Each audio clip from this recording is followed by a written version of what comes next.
This saga has officially concluded. All the people who are going to be triggered by the fact that this name does not have 2 T's, I warned you. It was the journey. For the first 24 hours of her life, she did not have a name. We had discussed names with anyone that we could trust to not share names. We didn't go with a single option that we had been discussing. So there's that. Her name is Finnley Ann Kelce. We plan to call her Finn for short. The name Finn was not one of the names that we were discussing with other people, but came back around because it was a serious contender for Elliot's name. Considering we had to name 4 children with the same gender, we had to run it back to the archives and borrow one from a different child. And that's what we did. Her middle name is Anne, A-N-N-E. The people in our life that are associated with the name Anne with an E would be my dad's mom. That was her first name. My sister's middle name, my cousin's middle name, my other cousin's middle name, and Annie Elliott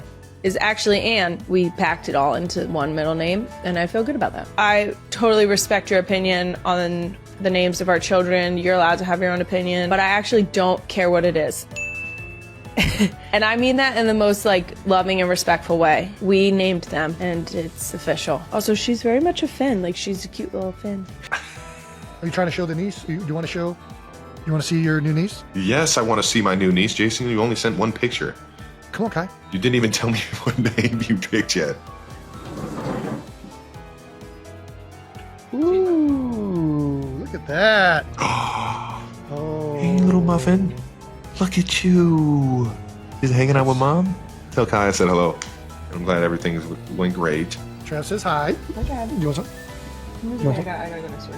Will you record? Hey, Kai. Jason hasn't told me if you guys picked a name yet. Is this still a nameless baby? No, she has a name. We had to fill out a birth certificate paperwork. I thought that's how that worked. Well, you can technically leave without it, but we wouldn't remember to fill out the fucking paperwork after that, so we have to do it when we know. Is that a beer bat? That's what I'm saying. That's all we're focused on too. That's impressive. Isn't it cool? They might sell them as soon as it's and you're impressive, Kai. Thanks, Trav. You're impressive. It really wouldn't have been possible without your brother, you know? Is this Finney? Yeah, Finn. Finley Ann Kelce. Yeah, we're calling her Finn. Kelce. Finn Ann. That's adorable. Jason refused to let me just go Finn, so I'm dead ass. I love it. What congrats, should we guys. ask Finn a question? Finn, come here. She said sneeze. All right, go ahead. What do you want to ask? Hey, Finn. It's so mean. Finn, you just look adorable. I don't even have anything to say to you. You happy to be out? Huh? How was Kylie's uterus? Too comfy, that's why we had to evict her. Get this guy out of here. Oh man. I'm sorry, your father's a weirdo. All right, we're going next door to record. All right, enjoy. Love you. Love you. That was lovely. Thank you for that. Oh, she said she wanted to stay and see Uncle Trev. Kylie Kelce recently revealed the story behind her newborn daughter's name in a sneak peek for the upcoming episode of her Not Going to Lie podcast. In the clip, Kylie, 33, explained how she and her husband, Jason Kelce, landed on the name Finnley, also known as Finn. Their 4th child, born on Sunday, March 30th, spent the first 24 hours of her life without a name. Kylie shared that they had been discussing names with close friends and family, but none of the options felt right. "We didn't go with a single option we had been discussing," Kylie said. Ultimately, they decided on Finnley, with plans to call her Finn for short. Interestingly, the name Finn was actually considered for their other daughter, Elliot, but they chose a different name at the time. Kylie explained that, with 4 daughters to name, they decided to revisit old ideas, borrowing one from their archives. She also shared that Finnley's middle name and is a family tradition, as several women in her family, including her grandmother, sister, and cousins, share the name. Kylie wrapped up her story with a message about the opinions others might have on their children's names. "I totally respect your opinion on the names of our children.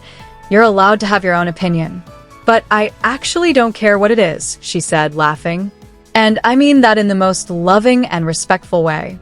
We named them and we love it." It's official, baby Finnley is already fitting perfectly into her new role as Little Finn. At just 3 days old, she's already making her mark in the world of podcasting. On the latest episode of the New Heights podcast, co-hosted by Jason and his brother Travis Kelce, the proud girl dads introduced their newest family member in an adorable moment. The tiny bundle of joy, dressed in a dark blue onesie, was seen trying on her dad's headphones as she wiggled in her mom Kylie's arms. Travis couldn't help but gush, saying, "Hey Finn, you just look adorable. Are you happy to be out? How is Kylie's uterus?" Jason jokingly added, "Too comfy. That's why we had to evict her," while Travis teased, "I'm sorry your father's a weirdo." Despite being so young, baby Finn is already stealing hearts with her cuteness and the Kelce brothers' signature humor. On Tuesday, April 1st, Kylie shared a series of sweet photos of her little one on Instagram, including a close-up shot of Finnley wrapped in a white blanket and wearing a pink hat with a blue bow. In the comments, Jason jokingly asked his wife, "Does that first photo have a filter on it?" As the NFL's annual league meeting wrapped up on Wednesday, the Kelce family continued to celebrate their newest addition with love and laughter. In Palm Beach, Florida, one of the biggest topics of discussion has been the future of the tush push, the Philadelphia Eagles' infamous short yardage play. The play, which involves players in the backfield pushing the quarterbacks, well, tush toward the first down marker or goal line, has sparked significant debate. A proposal from the Green Bay Packers to ban the play received support from as many as 16 NFL owners, and it seems Commissioner Roger Goodell is on board as well. However, the rule change has been tabled for now and will be revisited at the spring meeting in Minnesota next month. The Kelce brothers, Jason and Travis, would prefer to see the play remain part of the game. On the latest episode of the New Heights podcast, Jason, a former Eagles center, shared his perspective. "I get it. I get why certain teams want to ban it for competitive reasons," Jason said. "I get why some people think it's potentially unsafe. I think optically it looks unsafe. But for me personally, I never felt like there was that much more risk of injuring somebody on the play, and I don't think there's any statistics to back that up." Jason added that the primary argument against the play seems to be whether it provides an unfair competitive advantage. Is it unfair that players can push? And should we allow players to push rather than ball carriers or anybody to have to do things on their own? He said, "I think it's going to be a hard rule to enforce." When is that enforced? Are gang tackles outlawed when Chiefs center Creed Humphrey gets behind a running back in the open field and pushes the pile forward? Do we not want that? Because I like that. Despite the controversy, the Kelces are standing by the play they love, hoping it will remain in the game. Kansas City Chiefs tight end Travis Kelce has completely agreed with his brother Jason's stance on the tush push. He explained that since there are 4 downs in a drive, a team has plenty of opportunities to get a first down or score. If the tush push is just one play that you run in a short yardage situation, those may come up a handful of times throughout a game. "You can't get upset at that one play," Travis said. "I think it's a football-type play. I don't think we need to be banning this." Meanwhile, it's been several weeks since Travis Kelce and Taylor Swift made a public appearance together, and it seems like that won't be changing anytime soon. Sources have revealed that the couple has learned the intense public attention on their relationship may not be the best for them. Travis, in particular, is looking to take a step back from the public eye. A source shared that he feels like he got caught up in the fame and worked too much last year, affecting his performance on the field. He's hoping to have a strong season without his relationship with Taylor being the main focus.